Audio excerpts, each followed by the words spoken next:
l'UEMOA, l'Union économique et monétaire ouest-africaine. L'UEMOA, 8 pays, un destin commun, un espace économique harmonisé, ouvert et concurrentiel. L'UEMOA, votre guide au cœur de l'Afrique, des grands événements et des grandes mutations sur Africable.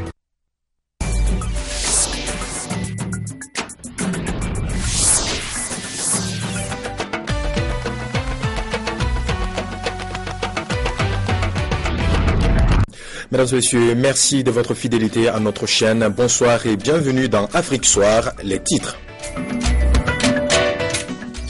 38e anniversaire de la CEDEAO, une célébration qui coïncide avec les 12 mois de présence de l'Institut sous-régional au Mali.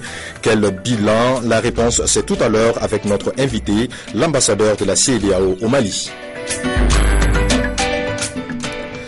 Au Gabon, les élèves les plus méritants de Libreville récompensés par la Fondation Jean-François Ntuntum Eman, appuyée par l'UNESCO, une récompense qui fait suite au concours des meilleurs scolaires.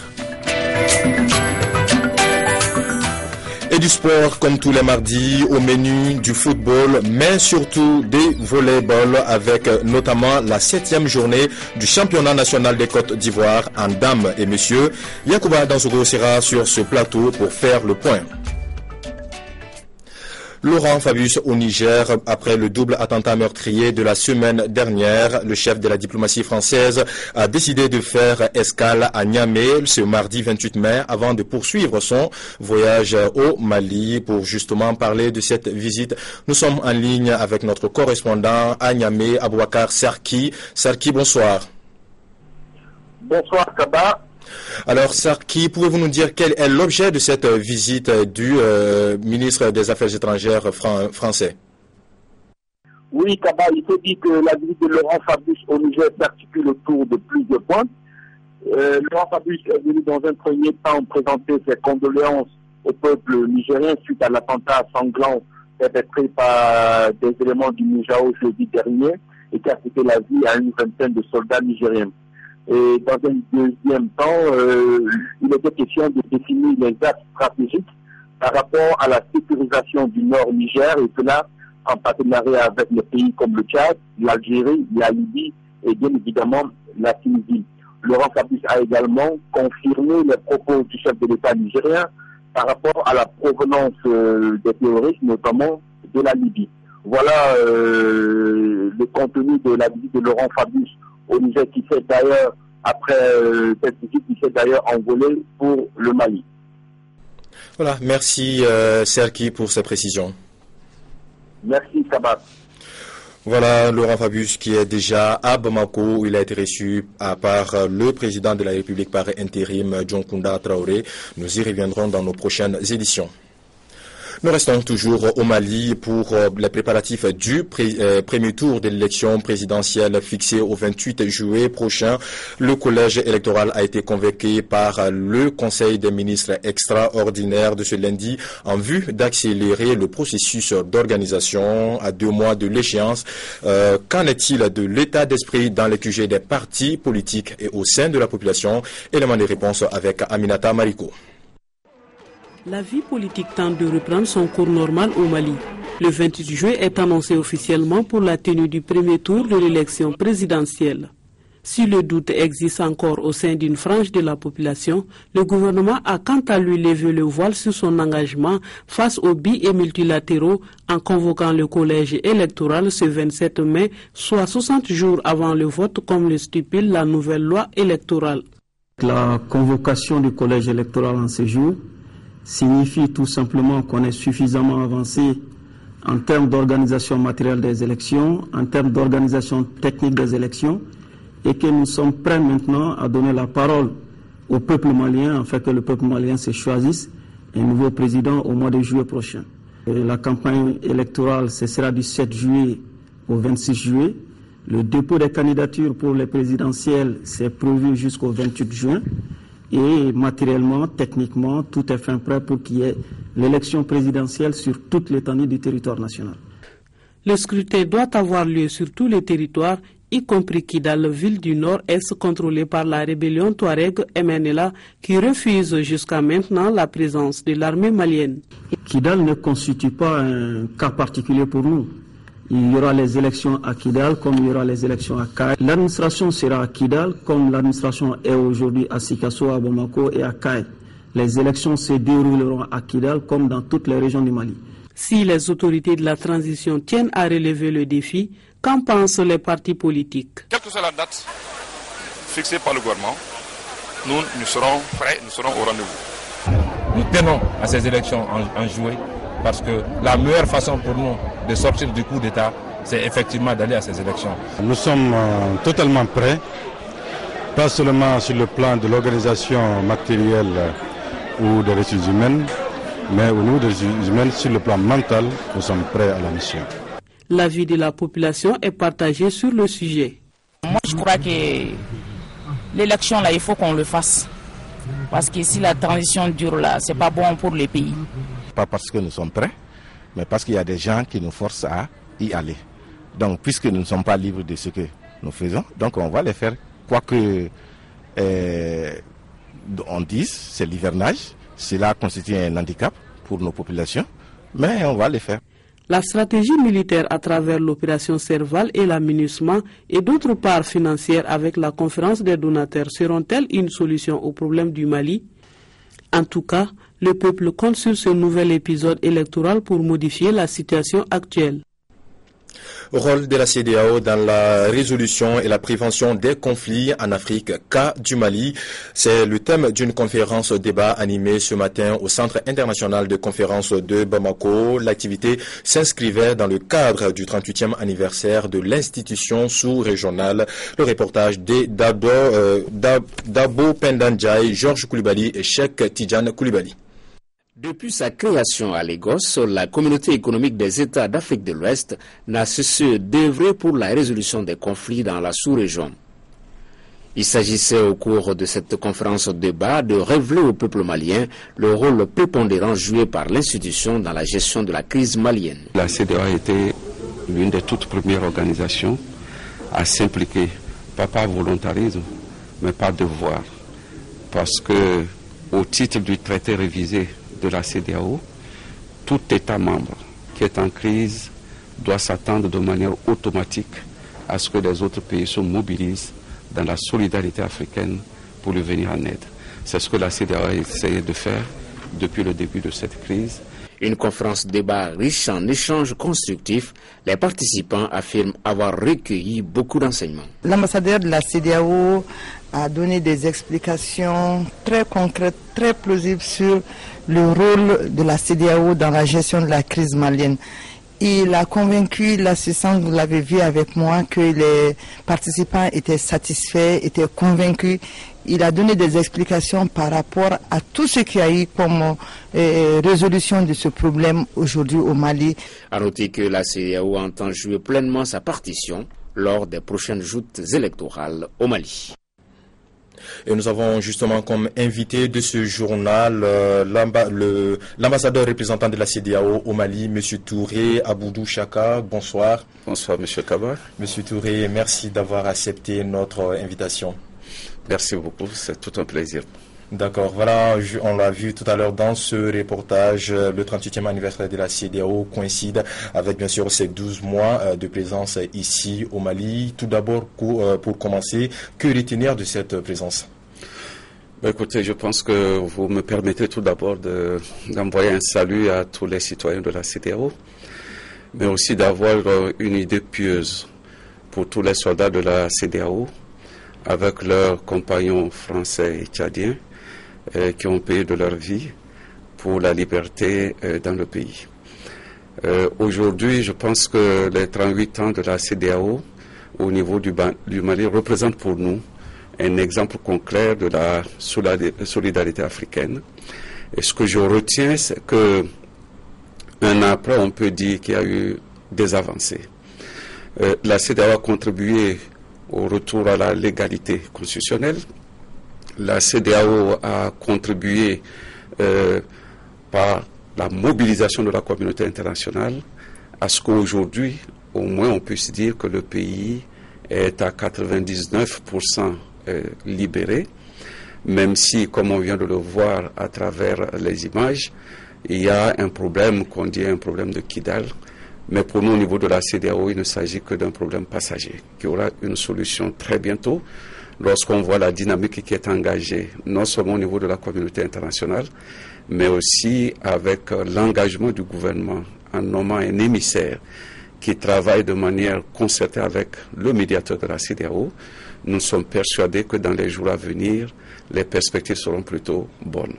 Alors, M. Touré, nous avons senti à un certain moment une lenteur au niveau du déploiement des troupes de la CEDEAO. Pouvez-vous nous dire à quoi était due cette relative lenteur? Je pense que cette lenteur dont on parle n'est qu'une perception de vue. Je voudrais vous rappeler tout de même que déjà à partir du 8 janvier, la MISMA s'est mise en place ici avec le commandant de la force, son adjoint, l'état-major était établi. C'est dire que la CEDEAO était déjà présente, même avant le déclenchement des hostilités. Avant les hostilités, je voudrais vous dire aussi que tous les pays de la CEDEAO frontaliers, le Sénégal, la Côte d'Ivoire, le Burkina, la Côte d'Ivoire ont essayé de déployer au moins près de 3000 soldats aux frontières. Tout cela participe aussi de la guerre. Lorsque le déclenchement de la guerre a été imposé au Mali, la CEDEAO était sur le terrain en train de travailler avec l'armée malienne pour penser à la riposte. Et je dois vous dire aussi que c'est la CEDEAO qui, en concertation avec les hautes autorités du Mali, ont essayé de mobiliser la communauté internationale pour qu'enfin, au niveau de la France, le président Hollande s'offre à intervenir pour libérer le pays. Et je pense que cette mobilisation s'inscrit également dans le cadre d'une présence effective sur le terrain. Maintenant, au niveau des troupes, je dois vous dire qu'en moins de 2 mois, la CEDEAO a déployé près de 4500 soldats sur le terrain. Et si nous savons que tous ces soldats sont arrivés par la route, selon les moyens dont disposent les gens, il s'agit d'un record que beaucoup de spécialistes ont quand même reconnu, malgré la médiatisation asymétrique qui a laissé croire que la CEDEAO a été lente à déployer les troupes. D'accord. Alors, M. Touré, dernière question pour vous. Très bientôt, la MINUSMA sera ici au Mali. Pouvez-vous nous dire quel va être le rôle de la CEDEAO avec la MINUSMA? Je pense que la transformation de la MISMA aujourd'hui en MINUSMA est d'abord une initiative de la CEDEAO. Souvenez-vous que les chefs d'État, déjà le 19 janvier à Abidjan, avaient appelé de leurs vœux que les Nations Unies s'impliquent davantage et que la MISMA puisse se transformer en une mission onusienne. C'est pour vous dire que non seulement la CEDEAO l'a souhaité, mais il est clair aussi que la MINUSMA sera basée sur la MISMA actuelle.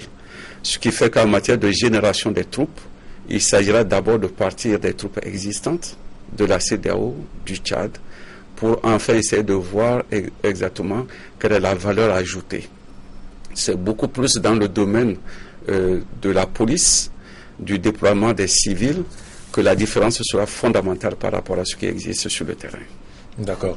Monsieur Aboudou Touré Chaka, je rappelle que vous êtes l'ambassadeur de la CEDEAO ici au Mali. Merci d'être venu, merci d'être passé sur notre plateau. Merci beaucoup. Voilà.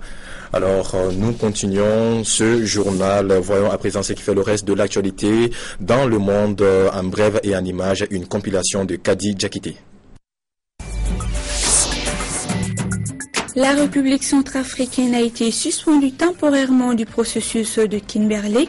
Les responsables de ce dispositif international de certification pour lutter contre les diamants du sang estiment que les contrôles sur les pierres centrafricaines ont quasiment disparu après le coup d'État de la Séléka en mars dernier. Conséquence, la Centrafrique doit faire face à un embargo sur l'exportation de ces diamants. Andry Rajoelina s'accroche à son poste. Il devait démissionner de ses fonctions ce lundi pour pouvoir se présenter à la présidentielle de fin juillet. Pas de démission pour le moment ni de retrait de candidature, a déclaré son conseiller spécial. Le président de la transition a préféré remettre une lettre à la Cour électorale spéciale pour demander un report de l'élection. Les islamistes de Boko Haram ont enregistré plusieurs victoires depuis le début de l'offensive de l'armée nigériane le 15 mai dernier dans le nord-est du Nigeria et n'ont eu à déplorer que peu de pertes, a affirmé le chef présumé du groupe dans une vidéo.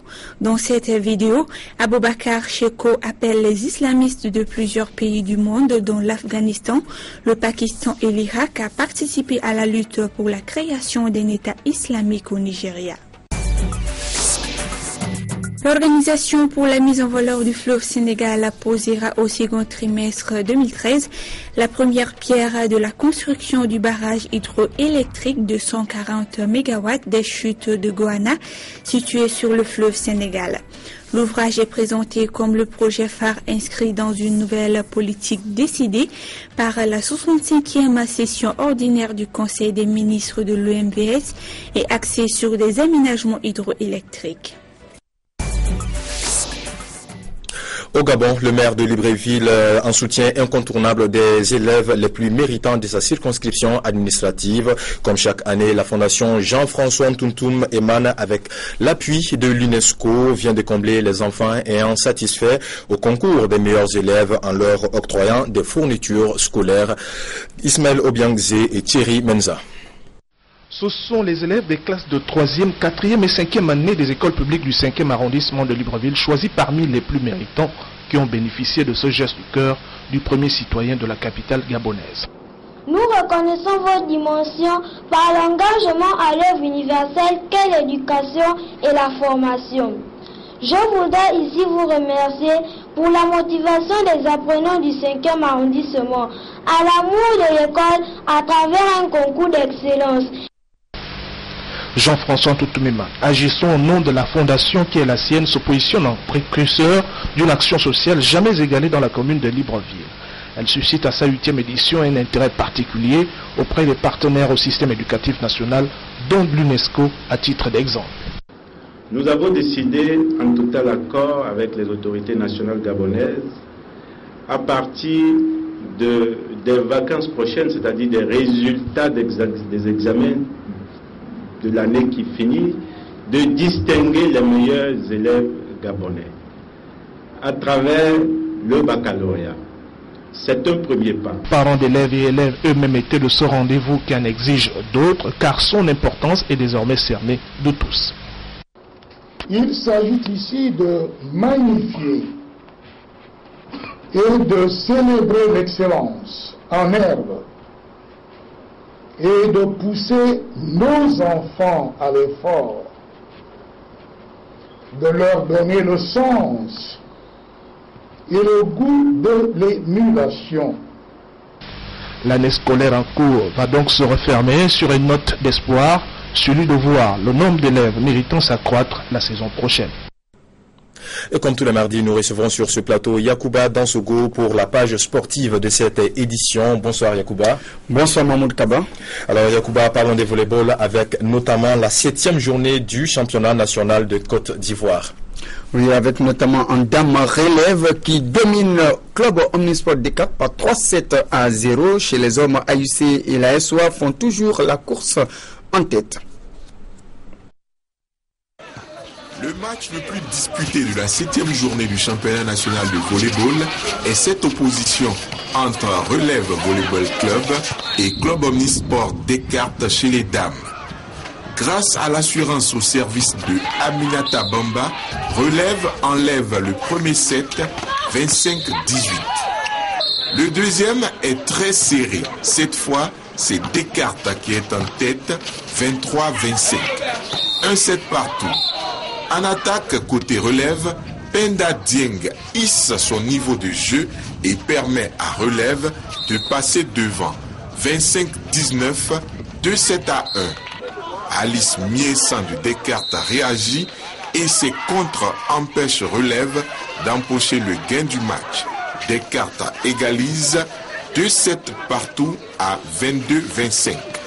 Au tie-break, Relève Volleyball Club a conservé des forces et marque 15-8.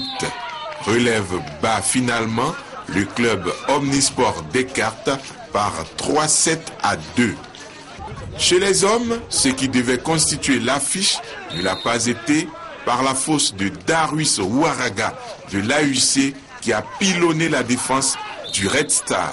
Score final 3-7-0, 25-19, 30-28 et 25-10.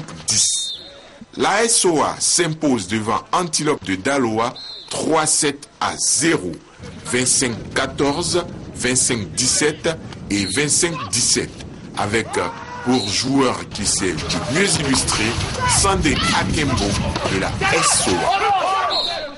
Voilà, Yacouba, de Côte d'Ivoire, nous venons au Mali où le week-end a surtout été marqué par l'Assemblée générale ordinaire de la Ligue régionale de football de Ségou. Oui, il s'agissait pour cette ligue de la 4e région administrative du Mali d'élire le nouveau bureau et à l'issue des travaux, c'est Mamadou Osso qui a succédé à lui-même. À l'issue donc des travaux, des assises de cette assemblée générale, nous avons tendu notre micro au premier responsable du football en 4e région du Mali. Nous allons d'abord mettre l'accent sur la consolidation de nos acquis. Vous n'êtes pas sans savoir qu'aujourd'hui à Ségou, il y a 2 clubs de première division, dont l'AS Bakarian du Baroili et l'Office du Niger Sport. Nous allons tout mettre en œuvre pour que ces 2 équipes-là puissent se maintenir le plus longtemps que possible. Ça, c'est le premier aspect. Nous allons tout mettre en œuvre pour organiser un championnat régional régulier, comme on l'a toujours fait sur les 4 dernières années. Nous allons également axer notre effort sur la formation, car sans la formation, le football ne peut pas se développer. La formation de nos arbitres, la formation de nos entraîneurs, la formation de nos secrétaires généraux, de nos médecins, bref, de tous les acteurs du football. Voilà, Yacouba, pour plus de foot, nous avons shoot ce soir. Tout à fait, à 22h15, nous serons ensemble pour les meilleurs moments du football mondial. C'est tout de suite sur la première chaîne panafricaine. Merci à vous, Kaba. Merci, Yacouba. Voilà qui met fin à cette édition. Merci de l'avoir suivi. À très bientôt sur notre chaîne. Au revoir.